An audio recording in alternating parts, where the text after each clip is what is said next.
Welcome to Extraordinary League, an actual play RPG podcast brought to you by Smash Fiction. I'm Dan Mulkerin, your game master. Playing Stitch is Kit Mulkerin. Oh, podcast.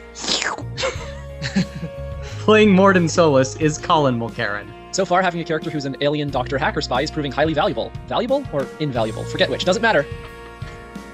Playing Dante Sparta is Liz Logan. You know what I bring to every first date? Lunchables and leather. Yeah. Playing Sterling Archer, and maybe more, is Miles Schneiderman. No, Cyril, when they don't have character sheets, they're just NPCs. It's true. So previously, you all managed to find an ancient tome that was hidden in Jurassic Park. And after chasing Demona out of Castle Grayskull, you discovered that the tome had been written by a group of mages called Planeswalkers, who had created a set of 5 mystical gems, which, when brought together, could potentially destroy Phyrexia permanently. However, these gems had been scattered to 5 different worlds, and so as a result, the hunt is on for the gems that could save the multiverse. So, you've spent the last many days, probably about a week and a half, in Castle Grayskull. You've been recovering from your ordeals in Jurassic Park. Lara Croftcell is clearly eager to get back out in the field. The emergency medical hologram, though, has ordered them to take off a few days for healing, and in Zero's case, repairs. On top of that, that cell lost a member to betrayal, and they don't seem to have decided on whether they want to find a replacement or do as Buffy's cell has been doing and just soldier on with 3 members for the time being. About a week and a half has passed. So what have each of you been doing in that week and a half? Drinking? Anything more specific, Archer? Whiskey. Okay.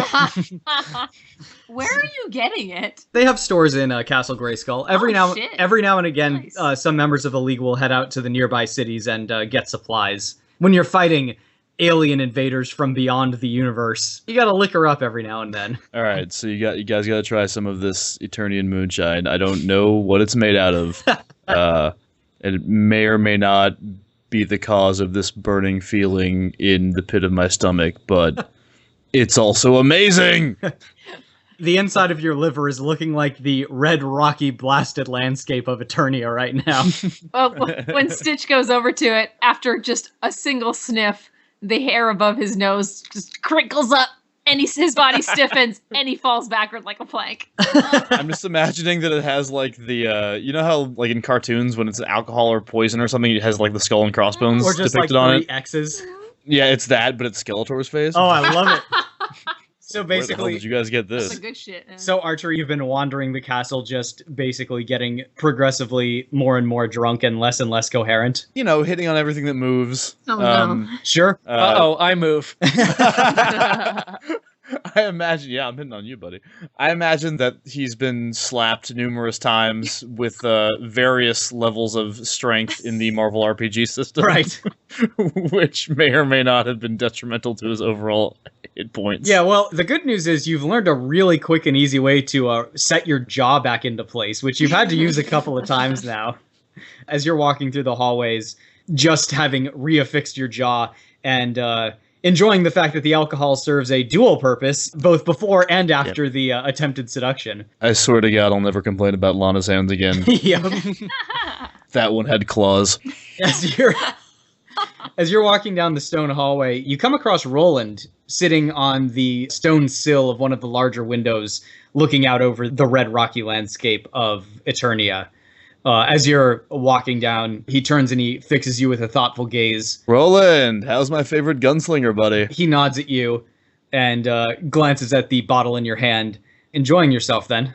Yeah, always. You know, I mean, if I'm enjoying myself in the terms of I'm normal. Sure. He doesn't seem to react noticeably to that. Seriously, Roland, you don't understand. Have you ever had a hangover this bad? I can't stop drinking. You notice he smirks slightly and says, many and more times. Ah, yeah, this guy knows what I'm talking about. Tell me, Archer, would you have palaver? I don't know. I had cancer once. Can I get in through the place where the cancer was? He looks at you as if honestly not sure if you're pulling his leg or not, and then he just says, very slowly as if talking to a child, would you speak to me for a time? Yeah, of course. I love speaking. It's one of my favorite things. He takes a moment, and then he says, "Where I come from, my world, weapons such as yours were reserved for those with the training to elevate them beyond just being tools of war. To receive the guns of your father, to become a gunslinger, was to define yourself as an agent of order, a force for good, someone whom the meek could turn to for help and the wicked would fear. But my world moved on. I've been to many more worlds since then which use these same weapons for very different purposes. I've seen many and more men, and ladies too, who take up guns with a desire only to harm, only to achieve their own goals, and to hell with all else. For those people, I have no time. I've also seen those who walk the path of the gunslinger, whether they know it or not, who rise above the limitations of themselves and their weapons and become something more." Oh yeah, talk to me about rising above limitations. I mean, I am the world's greatest secret agent, Roland. I have earned these guns. I'm not going to say I remember the face of my father, because A, I don't know who my father was, and B, I couldn't really remember any face right now in my current condition. But I am... He looks at you and he says, "You are not one of those I was speaking of, Sterling Archer." Oh. Oh, good, okay. Awesome. And frankly, if you were, I would have no purpose with you, for you would have already found your path. Now you, on the other hand, you play the fool. You act the fool. But you've the eyes of a gunslinger. I mean, they're great eyes. When they're not blurred. They're my 7th best feature. He says, "You're right in that you may have never known your father, but you haven't forgotten his face. I can't tell you what path to walk, but if you want to see what you can do with your weapons and what you can do without them, mayhap I'll show you the path of the gunslinger." Really? He just nods. I mean, if you think you can... I'm not going to say I don't have anything left to learn, because that would be foolish. Those who are schooled in the arts of self-analysis and philosophy know that there is some shit like never too much to learn. What I'm trying to say on Roland, old buddy, is that I see myself frequently as a gunslinger, but I gotta be honest, the way you shot back in Jurassic Park was... At this, he stands up and he kind of claps you on the shoulder, "is something which is within your grasp, which I intend to show you." Okay. Is the drunkenness going to be a problem? Because that might... Usually I do most things better when I'm drunk. I wasn't speaking of today, Psy Archer. Okay. Mayhap tomorrow, once the hangover has passed, then we shall meet, and we shall talk of the path of the gunslinger. For now... Wait, are you saying I should stop drinking? I'm saying right now you need to pass me the bottle, and I can see what all of this commotion is about. Oh yeah, man, you gotta try some of this. I don't know whose face is on it, but it doesn't have any skin. And, that's kind of how my stomach feels right now. Like if it had skin on the outside, it would be, just revealing the bone. Roland takes a long swig of the bottle as the camera zooms away. Who next would like to say what they've been up to over the last week and a half? Stitch hasn't been up to anything too constructive. Okay. Probably the most constructive thing he's been doing is just kind of tending to that egg that I'm going to say Lace has been mostly watching over. Okay. Every once in a while he'll look at it. He'll have dragged an extra blanket or some such thing that does not belong to him to bring over to the nest to help keep it warm. Okay. Where have you set up the nest? There's already a nest in here fucking somewhere. Yeah, maybe you find an abandoned nest at the top of one of the towers. Actually, you know what? Lined with orange and blue feathers. You might very well find that very thing. Ha! Perfect. Yeah, it gets plenty of sunlight. All right. You've been coming up regularly to check on the egg and make sure it's nice and warm, and occasionally leave it some food because you're kind of confused about how these things work. Yeah, I offer it a sandwich, but, Yep. I have to eat them most of the time. So Stitch, one day as you and Lace are heading in the direction of the nest with the egg in it, you hear the sound of music coming from nearby. Oh, ears perk. Listening closely, you realize that it's the guitar part of Heartbreak Hotel. He kind of looks at Lace as if to say, you stay here. Then his ears readjust to the direction of the sound, and he follows that. Okay. So you come up to a closed wooden door. The music is very obviously coming from beyond there. Climbs up to the the doorknob, turns it, allows the door to swing in. As soon as the door is open, the music stops immediately. You find yourself in a large storage closet. This is clearly designed to hold strange artifacts that the League has recovered in their travels, but which have largely deemed to have been useless for, the fight against Phyrexia. You can see there's shelves sagging under the weight of mismatched boxes and crates full of detritus from countless worlds. But in the corner, dramatically lit by the bar of light coming through the open door, is a seafoam green electric guitar sitting on the floor, leaning up against a shelf. Ooh. He quickly scampers over. He knows exactly what that is. He's played a little ukulele version. Yeah. He picks it up, holds it in that majesty sort of way above his head. And I'm going to say the camera cuts away. You actually notice that... Or not. You actually notice that written on the bottom of the back of the body of the guitar is the name Marlene in flowing script. There you go. You've all been wondering. Now you know. Later on, as you, your raptor, and Marlene climb up to the nest, you find that the egg has hatched. Huh? He runs over, skids to a stop, kicking some strange hay out of the way. All right. You see there is a very tiny T-Rex standing in the nest, coated in embryonic fluid and looking around and sort of like chirping like a bird. No, cousin.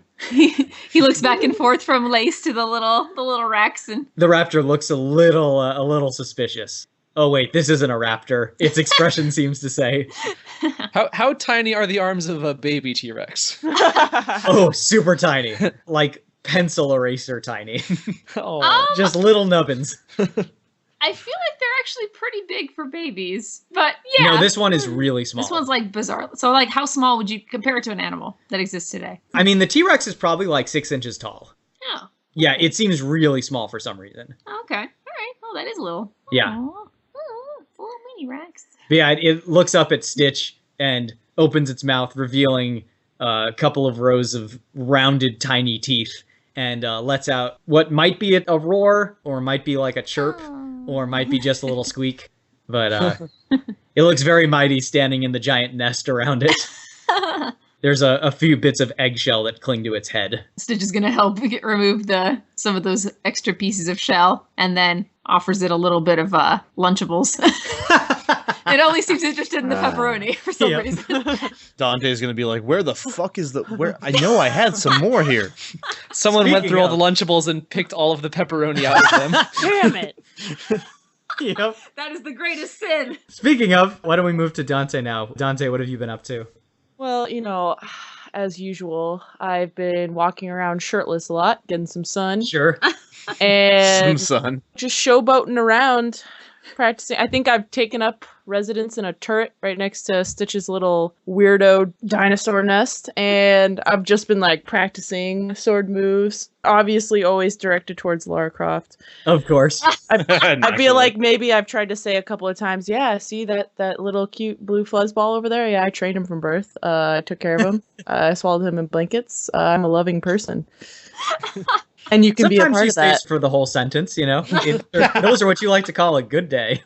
Yeah. I think Archer and I have been getting a lot of takeout, some pizza, and some Chinese food and Swans. It's been good. For sure. Yep, drinking. Now, by takeout, of course, you mean from other worlds, presumably.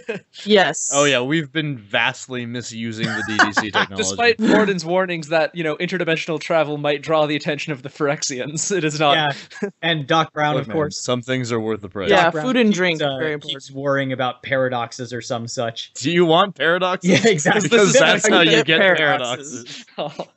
Everyone take a shot. I don't know. Maybe. Anyway. I have a flask here. I'll just. There you go. Dante, I'm going to say that Zero has actually been requesting to train with you regularly. He wields a sword as well. So you guys have been fighting with practice swords, given that, he wields an energy blade that could presumably cut yours in half, maybe. I was going to ask if Dante had figured out that Zero's not a girl yet, but given that they're both Japanese pretty boys, I think they'd be able to tell.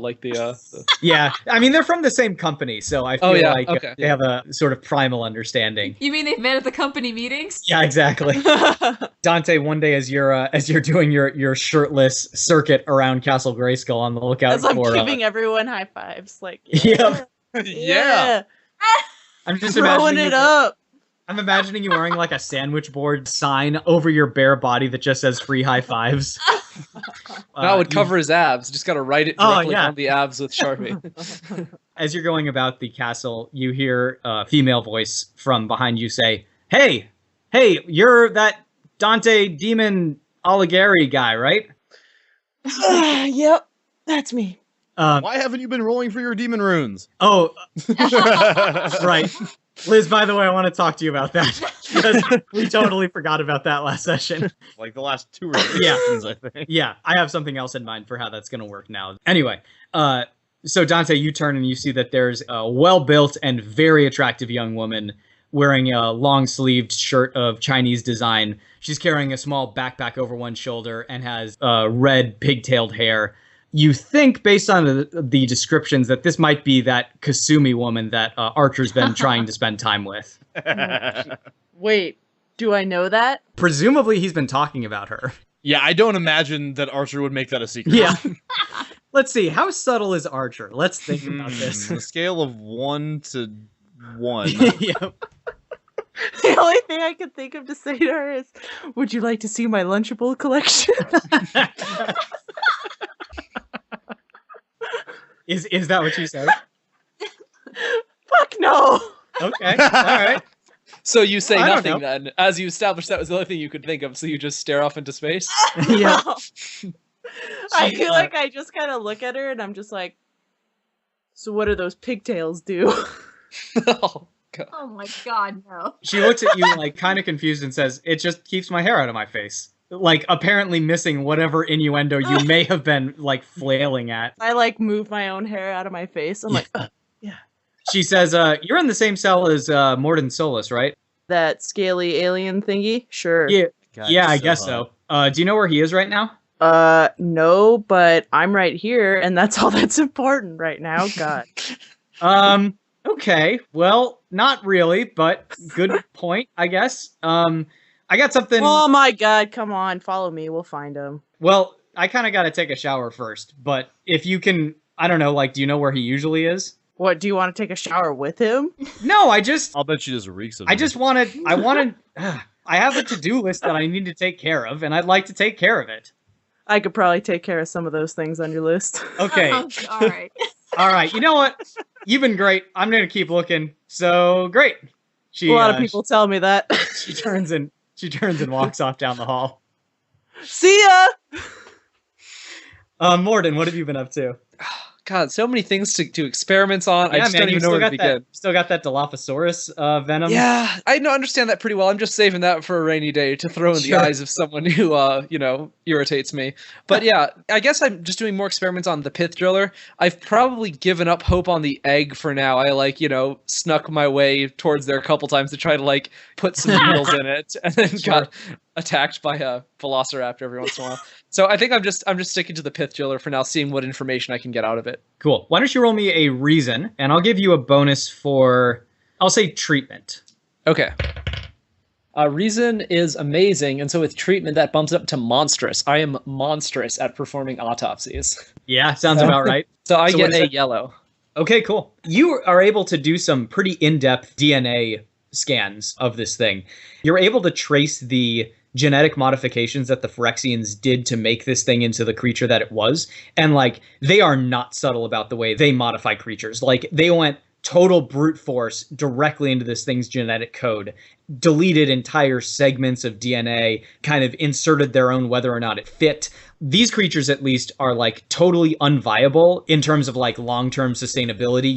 They're gonna run out in a few generations without further gene therapy. But for the time being, they're really, really tough to kill. It's definitely a good strategy for invasion, with presumably keeping an eye toward modifying the population so that they can be sustainable once they've conquered. Right. Okay. You're in your lab taking notes and examining this data when this young man enters. He's wearing a long-sleeve shirt of Chinese design, and he has black hair and a strange pigtail. A pigtail? Like one on the side? Well, it's not on the side. It's coming out of the back of his head. That's a ponytail.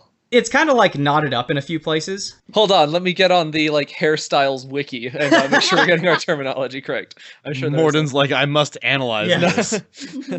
He throws a small backpack onto a nearby free surface. You're Dr. Mordin Solus, right? I am. Can I do my analyzing of him? Certainly. So what do I do for that? Is that intuition? Yes.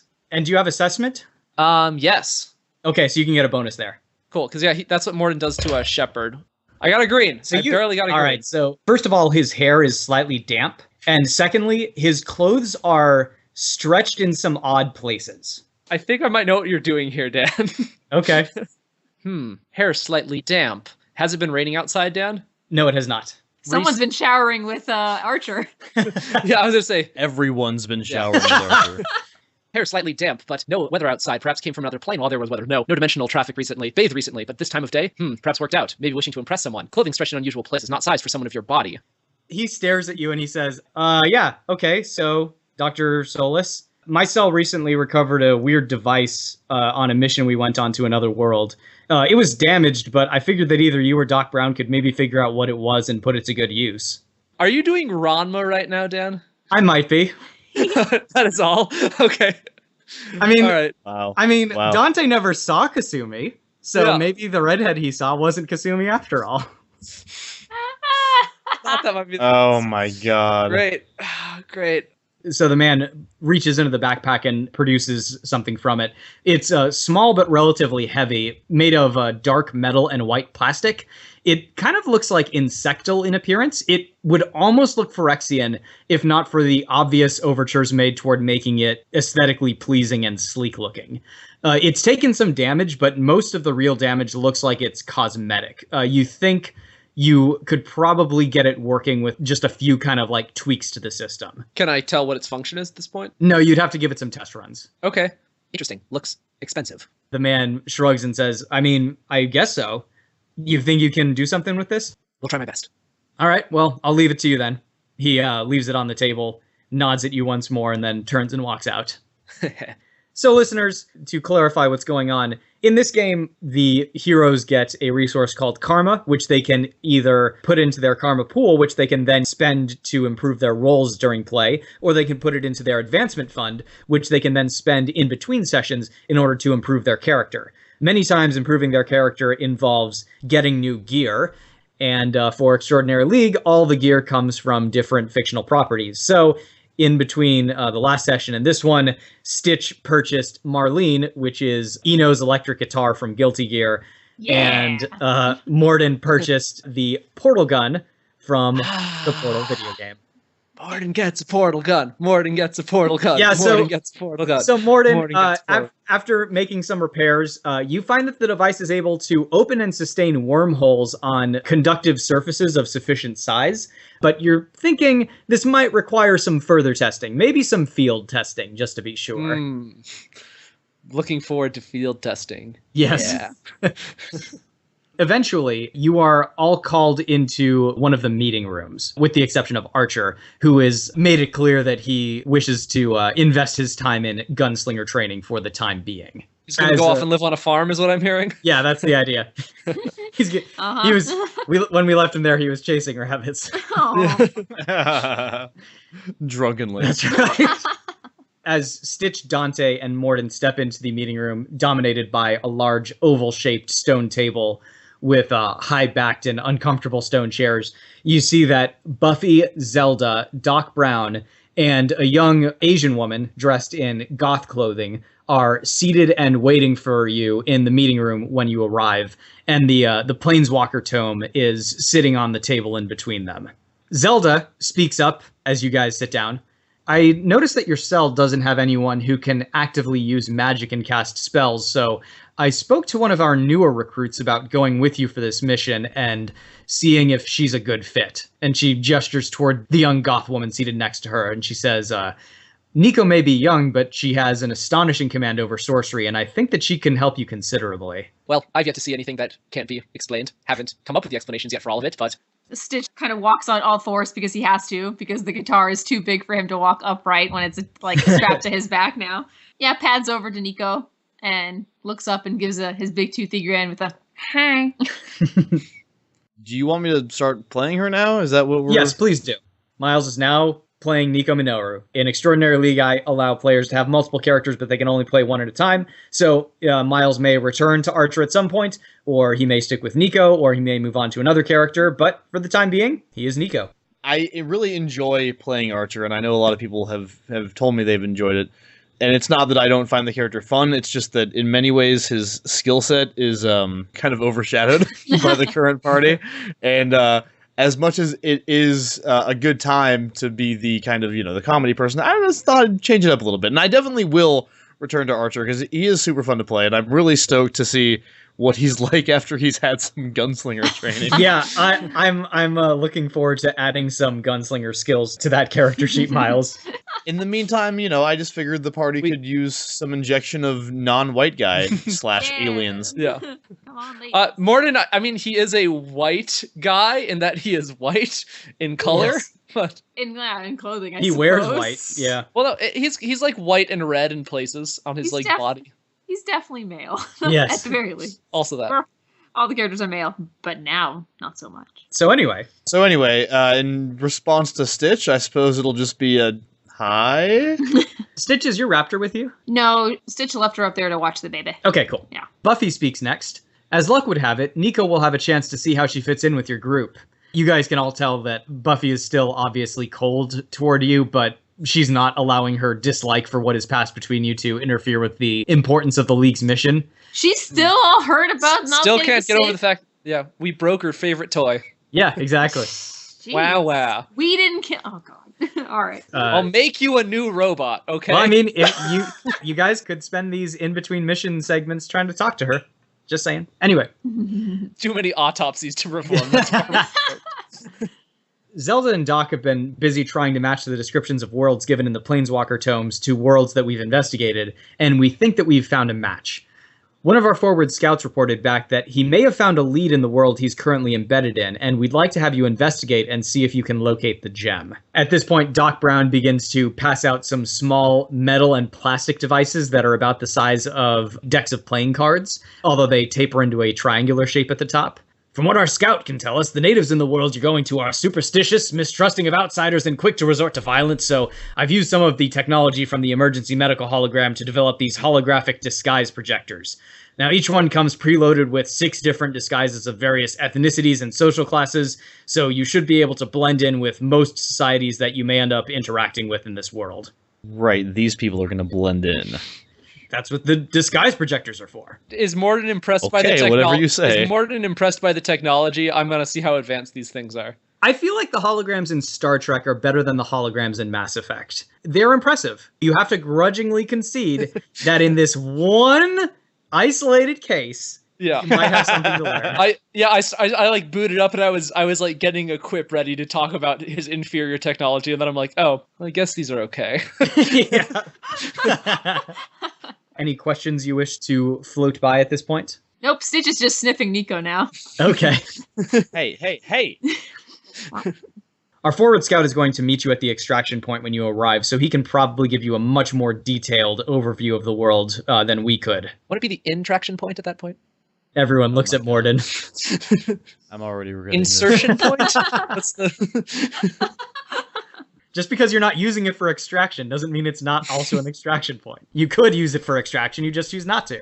That doesn't change the essential extraction nature of it. Do you guys have any preparations you'd like to make before you travel to this next world? I don't know if Stitch is so forward thinking. Yeah, I guess I'll stock up on Metagel, get my portal gun, get my vial of Dilophosaurus venom for a rainy day. Yeah, I think I'm pretty much good to go.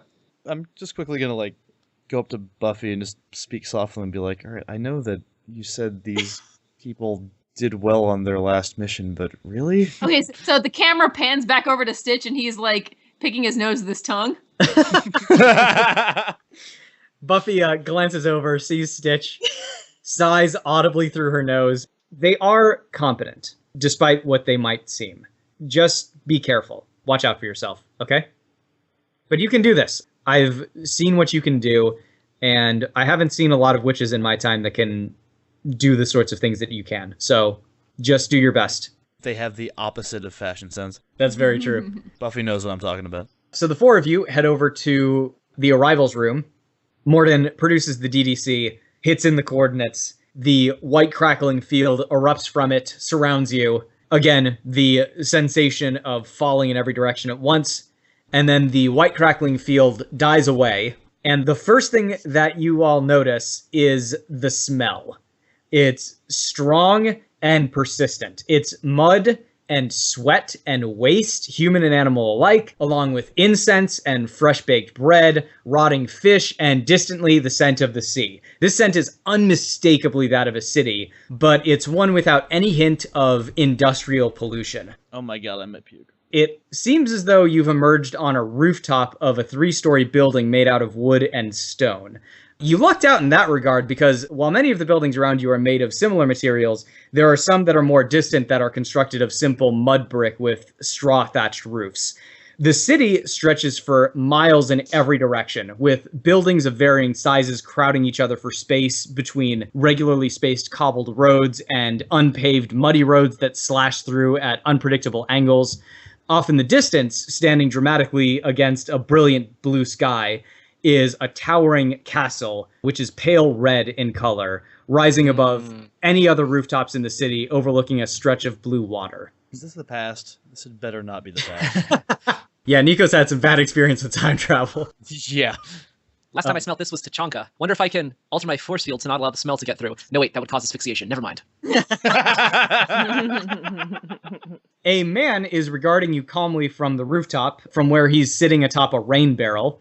His hair is long, tied back where it's longest, and it and his scruffy beard are both milk white in color.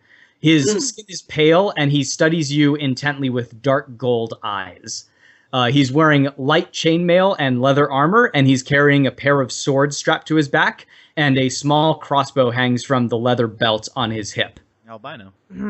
He tips an imaginary hat in your direction. Well met, travelers. Welcome to King's Landing. I have to say, what's up, Grandpa? No. I was so worried about this. This is awesome. All right, how many of us are going to make it through this episode? Who's the most likable one of us? No. Interesting. Yeah, it's just, you're done, kid. Sorry. You suddenly realize that all of your character shields have disappeared. No! The man hops down from the barrel he was sitting on. Geralt of Rivia, you're a bit of a motley crew. I was just playing The Witcher earlier. Before go. we started. Get your boner away, Liz. And then he and Dante just start making out. No. Just white hair everywhere. Yep. I have to put my boner away. Hold on. I'm sure you have plenty of questions, and I'll be happy to explain things to you, but I'm craving a drink first, so I'm thinking we might want to relocate. He reaches into one of his pouches and he produces one of the small hologram projecting devices that Doc gave to you, affixes it to his armor, and then taps the softly glowing circular button in the center of it. And you see blocks of color pour out of the device and roll over him like a tide. And in less than a second, the formidable-looking white-haired warrior is replaced with a tall but skinny and dirt-covered peasant wearing a rough brown tunic. The illusion is quite perfect. Every spatter of mud on his exposed lower legs, every blemish on his face, even the slight bald spot just beginning to form on the top of his head, all is flawlessly detailed. And he gestures for all of you to do the same. That's not stylish at all. Can it please put me in a dress? Well, that was my question. What do all of your A Song of Ice and Fire disguises look like? Oh, man. Mordin's going to be a maester. He's going to be in a black robe. He's going to have the chain and everything.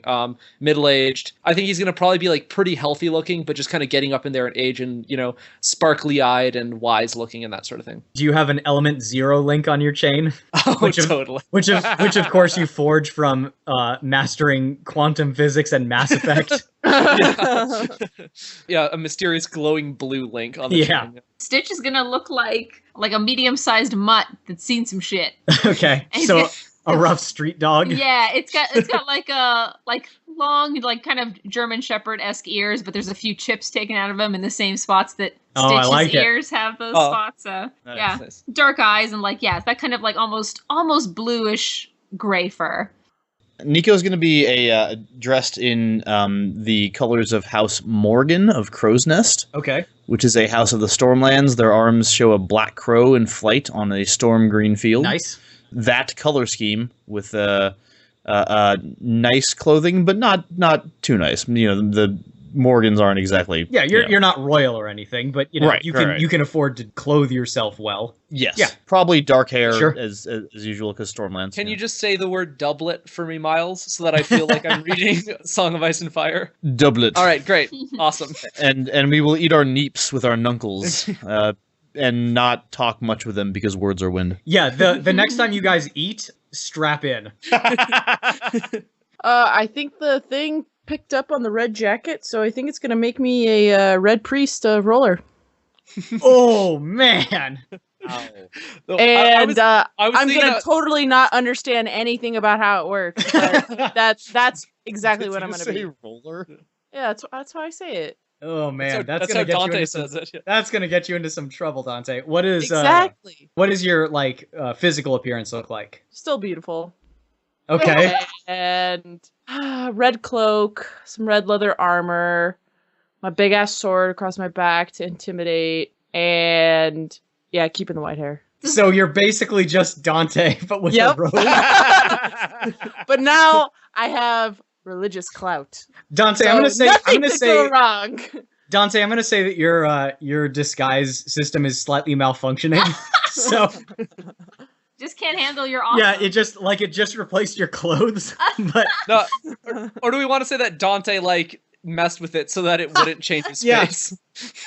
he ends up as like this ugly old man, and he's like, "What is Yeah. this?" And he like smashes it, and it just like his face comes back, Uh, but the rope is all still right, there. great. So Jen, I just want to point out what white hair means in Game of Oh Thrones. shoot! Oh, Dante, you're gonna get Oh, killed yeah, I like 2 thought- minutes into this. That is all. Carry on. White hair. I mean, okay, white blonde hair maybe. Oh boy. Oh boy. All right. Well, I think that's a this is gonna be a short game, you guys. So Motherfucker, it's a Targaryen. Kill Yeah. it. It's got really light hair and it's wearing red. so Make it die. No purple eyes, though, I guess. Can you make them look at your eyes, Dante, before they kill What you? color are Dante's eyes? Blue. Okay. Oh shit, that's Yeah. close. That's pretty close. so once everyone is suitably disguised. Wait. Where does the guitar go? Oh, the guitar is not visible Okay, unless okay. unless you want it to be. I don't It'd be a know. lute. Would it be weird if a A dog dog was with a carrying a lute? lute? That's up to you, my dear. If you wish for it to be Yes. invisible. Okay, a dog is carrying a lute. It's like strapped on its Great, face. great. Glad we settled You that. just wait till this dog stands on its hind legs and starts Yep. playing this bitch. Once everyone is suitably disguised, Geralt, in his peasant disguise, nods and heads for one of the edges of the roof that overlooks a narrow alley between this building and the next. With practiced ease, he hangs from the rooftop by his fingers, drops down to the windowsill beneath it, and then slides down the side of the wall to the muddy alleyway below and gestures for the four of you to follow. Cool. We do so. Is anyone watching? Not that you can see. All right. Well, then I will just float down. All right, so Nico, in her noblewoman disguise, just takes a step off of the roof and floats gently and easily to the ground. Geralt gives the slightest of nods of approval as you touch down. Stitch, as his dog disguise, wall crawls down. Oh, that is nightmarish. A dog with a lute climbing on the wall. Look how the lute is the. I'm gonna say there's a homeless person in the alleyway who sees this, like looks at the bottle of alcohol he was drinking and throws it over his shoulder. As we pass by the homeless guy, I just want to be like, sorry, dude, the night really is full of terrors. Look away. Why am I saying this? Can I just say real quick that I have been wanting to play an RPG in the Game of Thrones setting for like years and years now, and I never thought that this would be the first time. Look, if you're in my game and I'm doing League, I'm gonna do Song of Ice and Fire. There's no way around it. Fuck yeah, dude, I'm into it. Like, Yeah. don't take this as a complaint. I love it. Geralt leads you through the streets where you have to contend with the waxing and waning crush of people all around you. The smell at street level is even more insistent than it was up at the roof level. As you step into a crossroads of two large cobbled streets, though, Do you have a random encounter table, Dan? No, I'm just rolling randomly to see what happens here. A peasant, a maester, Yep. a priest of R'hllor, a noble lady, and a dog walk into a dog bar. A dog with with a a lute. lute. Let us not forget. Go on, you had a joke, right? As you step into the streets, into the crossroads of two large streets, Dante sort of stumbles into the way of several armored figures on horseback. 3 of them are wearing dark-colored armor with gold-colored cloaks, but the one in the rear, who's a broad figure gone nearly bald, is wearing armor and a cloak that are both the color of snow. One of the ones wearing gold cloaks in the front snaps, "Watch where you step. Keep your head about you and lose it." Loot dog approaches, threatening. No. I look at I'm the gonna guy. grab. I want to look at that guy and be like, and I'd still be better off than how your head looks. Sir. Okay, I'm gonna put my hand on Dante's shoulder and say, "Forgive my friend, good sir," and I'm starting to pull Dante out of the way. Oh, Mordin babysitting everyone. Mordin, why don't you give me a psyche check, and if you have persuasion, you can add that. Oh, hell no. I didn't think so. Humans, peoples, whatever. I got a white.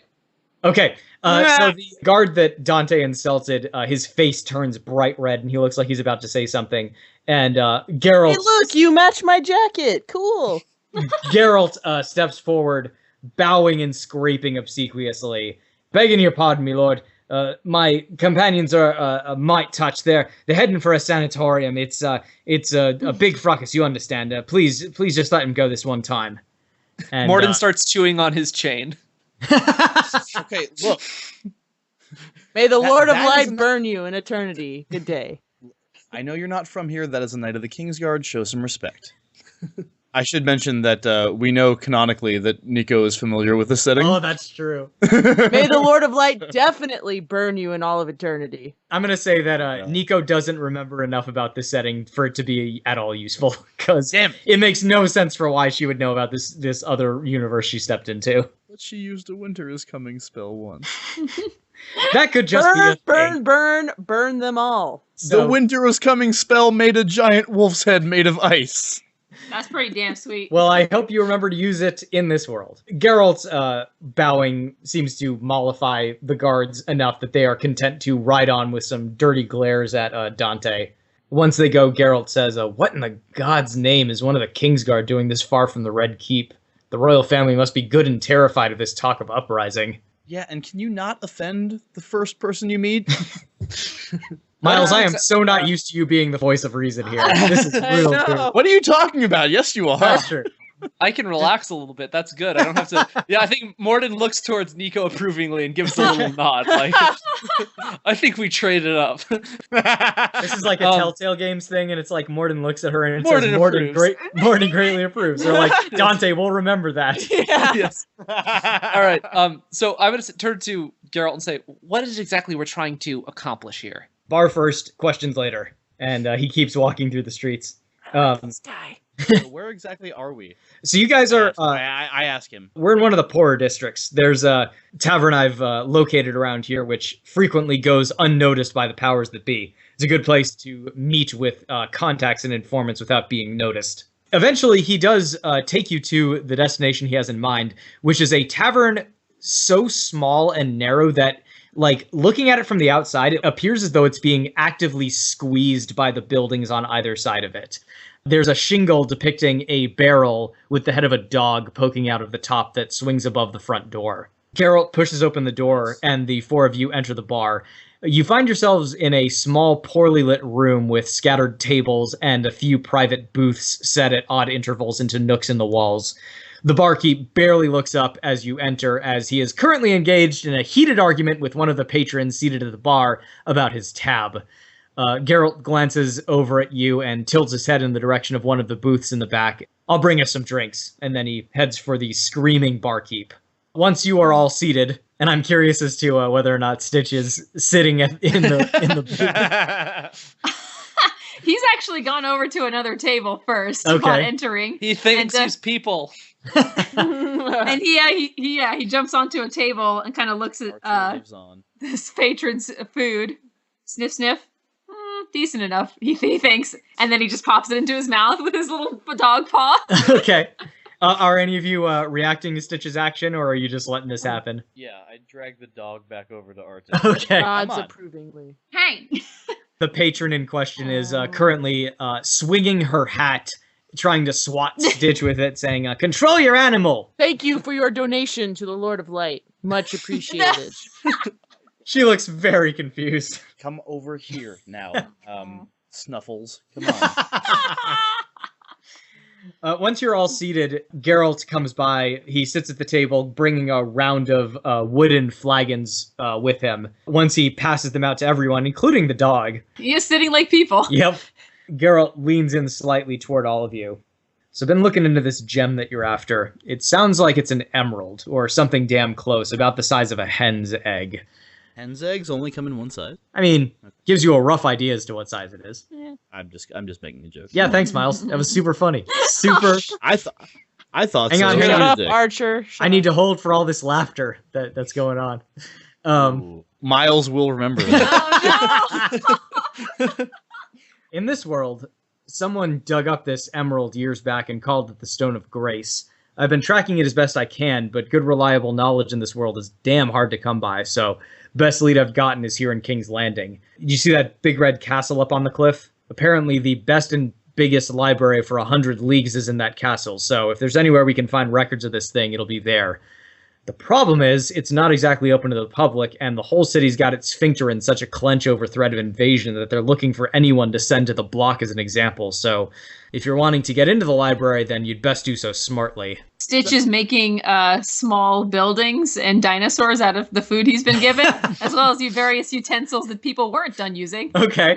Smartly, got it. What sort of people are allowed entrance to this keep? At the moment, mainly royals and guards. Occasionally there'll be some visiting dignitary or some such that they let in, but that's been rarer and rarer lately as far as I can tell. So we're not in a state of war now, but we're building towards one. Something like that. I'm not exactly sure what's been happening, but it's really got the powers that be in a fuss. Well, the first thing we should probably do is learn more about what's happening here. I'm Mike. an important religious figure.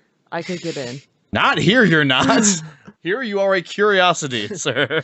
Exactly. Do you have any sort of established identity or credentials or clout with the locals here? I've been here a few weeks.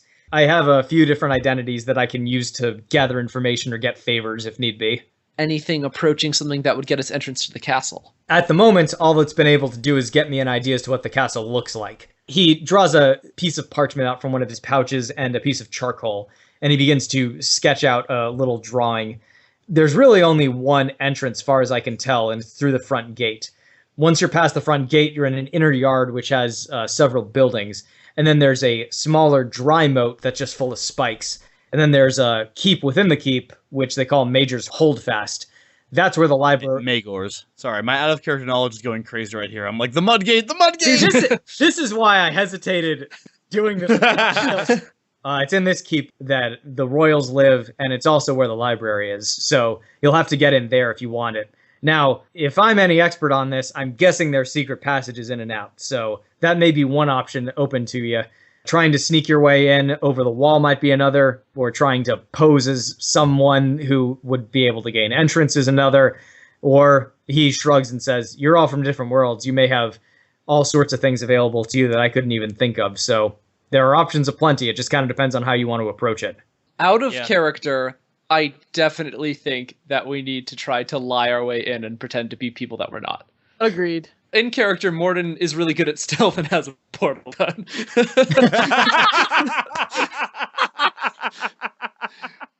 But that's I don't like that as much. That's not as fun. I would very much hasten to take the non-portal gun stealth approach. Yeah, I mean, in come this on. instance. It's more fun. All right. I mean, also there are people here who are stealthier than you. Psh. Also, yes. Yeah. All right. Well, what sort of person would be allowed entrance? Some sort of noble, perhaps? And then I look towards Nico. She has the crest, right? Yeah. Yeah. Those sorts of sigils are usually associated with houses or clans or something like that. I imagine you're a representative of one. We'd probably need the right kind. If they're only allowing royals in, then I doubt that just anyone bearing a piece of heraldry is going to be able to be let through those gates. Geralt nods and says, that's about the size of it. Might be able to get in if you had a letter of admittance, something stating that you were an expected guest to be allowed in.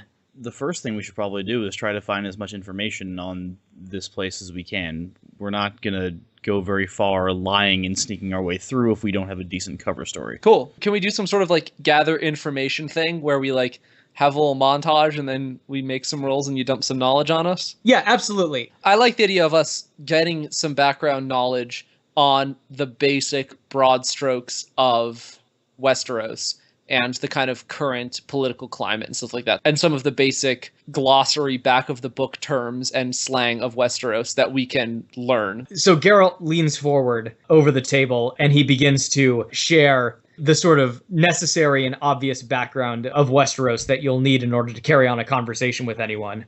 Do you have an idea as to what sort of backstory or what your respective characters in this are going to be? Well, we got to come up with a scheme first. My first question for Geralt is, do we have a place where maybe we could set up as a base of operations to operate out of? Because I'm not sure this is going to happen in, today. Yes, Geralt does have a safe house. He basically has like a room in an abandoned building that he's been working out of. So you guys are welcome to go there with him. You can take as much time as you feel like you need to in order to make this attempt. The other question I wanted to ask you, because I don't want to be too god mode with this. Sure. So, like, for example, my original thought was casting a spell that I was going to call Info Dump. Sure. Which would just basically instantly make us aware of the information we need. But I don't want to break your campaign. Do you know what I mean? Yeah. Like, that's too much. I don't believe that doing so would break the campaign. It would change the way that you guys interact with the world. And I leave it up to you as to how you want to do it. Like, if what you want to do is sort of a bunch of people making inexpert stabs at trying to fit in, then, like, I think that's a perfectly viable way of doing it. But if you want to portray yourselves as, like, knowledgeable and skilled at doing this, then that's another way of doing it. I could do it so that it only affects me. And in that case, I would be able to use my out-of-character knowledge. Well, there you go. And then that would also allow Nico to kind of be the one who knows what she's doing. I'm throwing it out there. I want to know how people feel about it. From a GM's perspective, I don't have a problem with that. Yeah, I'm cool with that. I like the blustering. We should be blustering. Okay, Yeah. so Nico, you can cast that spell on yourself, but you can't cast it on anyone else. So Miles, write down the word info dump. You have used that spell, you cannot use it again. So we're saying I just do it here? Or at Geralt's safe house or wherever. Yeah, that was my thought. Is that I'm not sure I want to pull out the Staff of One in the middle of Yeah. No, this is a little montagey. Okay, got it. Do we want to explain the Staff of One?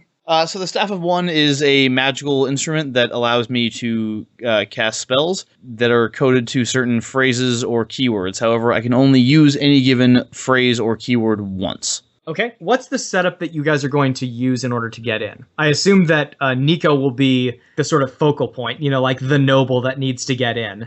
But what are you claiming to be going there for? Who are the rest of you to Nico?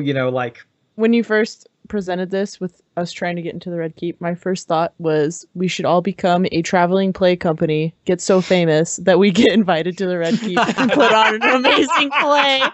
And then we're like, oh, we just acted, so we can go anywhere. I mean, now may be the time to bring it up, but Mordin does have a certain hidden talent. That's true. That's very true. Yeah. Mordin does know musical theater. I can sew the costumes. I can do the, aerial maneuvers, right? We can hook that up. Oh my god. Are we going to put on some sort of mummers farce? Is that the... I think we should do that. That's my vote, but... I mean, clearly Stitch can play the instruments. Yeah. We have a dog that plays the lute. I mean, that in itself.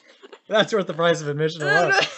So is that what you guys want to do? Do you want to put yourselves together as a traveling? I mean, this started Yes. as a joke, but I kind of like it. I kind of do too. To be honest, I kind of really do. Yeah. I'm not... Dad, can I ask a question? Sure. Who's the king right now, since I know? The king is King Joffrey. Okay. He would love this. He would love a lute playing dog. Well, you guys Are we better gonna- perform well, is all I'll say. That's the thing. Are we going to stumble into the middle of an archery tournament going Yeah, on? absolutely. Oh shit. Is there any sort of? I mean, Geralt has obviously been left on in Westeros after his failure to get the Holy Grail, so... yeah, right. Oh, dude! Oh my god! I just realized that's happening. And you are the best. Well, I try. Are there any sort of major events, feasts, festivals, anything coming up? Yeah, absolutely. Such as? I don't know. What's coming up? Okay. Again, I don't know where exactly we are in the books, but, when's King Joffrey's name day? Yeah, I'll say King Joffrey's name day is coming up. Because if we want to do this thing, then we could easily try and gain entrance as part of the follies for that. Yeah. I like that. So basically what you guys are going to have to do is put together the skills you'll need in order to become a viable troop, and then establish enough of a reputation throughout King's Landing in order to get noticed so that you get invited to perform at King Joffrey's name day. I'm feeling that we don't really have to do too much. We just have to convince people that we were famous somewhere else and that we traveled from somewhere else. So are you From planning across the sea. Are Yeah. you planning on beginning to plant some false information about yourselves? Yeah, and I think we should do it. It's like a little bit I don't know if it's like Emperor's New Clothes or Wag the Dog or somewhere in between the two, where it's the sort of thing like, oh, you haven't heard of those guys? They're so famous. How could you have not heard of those guys? Okay. And kind of act like it's always been a thing that we're these famous people, and All right. And so we have the lute playing dog. I want to be the amazing blind fighter. I'm going to put a bandana around my eyes, and I'm just going to be known for being amazing and being blind. Are you a part of the show? Are you one of the actors? Yes. Okay, but you also My do true an calling. amazing blind fighting routine, Yeah, he's our either during the stage show or combat. That's my character. It's just going Okay. to be incorporated somehow. That I'm gotcha. blind and I have amazing acrobatic talent. All I'm right. so happy this is happening. All right, I am Of course. very happy this is happening. And as we all know, Mordin is in charge of writing the music and choreography and all that with his Yep. musical theater background. So and- Mordin's the director. Oh, yeah, of course, yeah. Right, and Nico's going to be the patron, so the person Okay, who brought them over. But I want to make because this one. I want to make this clear. Everyone is performing in this. Oh, of no course. one. obviously. Oh yeah, Okay. no, naturally. All right, good. I think at this point we can say that we're coming up with this plan at the safe house. Yeah. So where this that is a happens. conversation that you guys are having probably over an extended period. So at this point, I can assume you guys have seen Nico take out a knife, cut herself, and a giant staff came out of her body. I'm sure there is a perfectly valid scientific explanation for why that just happened. Well, this is going to be an extremely interesting next session.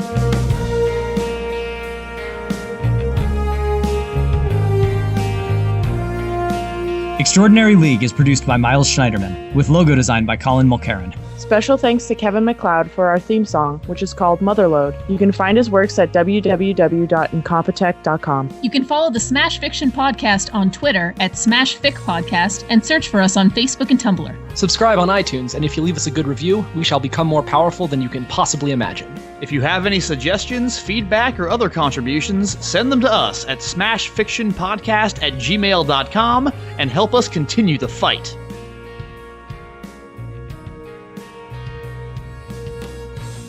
Liz, what are you sending me? This is amazing. Okay. Well, Liz, I know. This is awesome. It's relevant. Is it? Is it? She's sending me the weirdest pictures of Dante and then Tom Cruise. Is it? Mordin, what would you calculate to be the percentage of the relevance to this? You know, if this winds up in the blooper reel, I will post it to the Tumblr. oh my god. And I will title it "The Shit Liz Sends Kit During Fucking Roleplay." I just Wow, realized fucking role-playing, Tom huh? Cruise should be my next character. In the same way that like Nicolas I'm Cage. so excited! You have Shift X running. Shift X running. Yeah. What he He does. dance to the pictures too. Yeah, what's his acting? Poor, feeble? Oh, no. His acting is just intense. Okay. It's its own category. Totally. Liz, these are really disturbing pictures. Okay, hold on, I'll send I need to show you the Tom Cruise one. No, that Dante one is really weird. There's the Tom Cruise. Oh my gosh, no! I'm pretty sure. right. I'm pretty sure this is Liz's wallpaper. All right, right we need now. to. All right, we need to move on. Let's move on. All right, let's move on. Oh All right. God. The first thing that you notice is Liz, what the fuck? Did you send?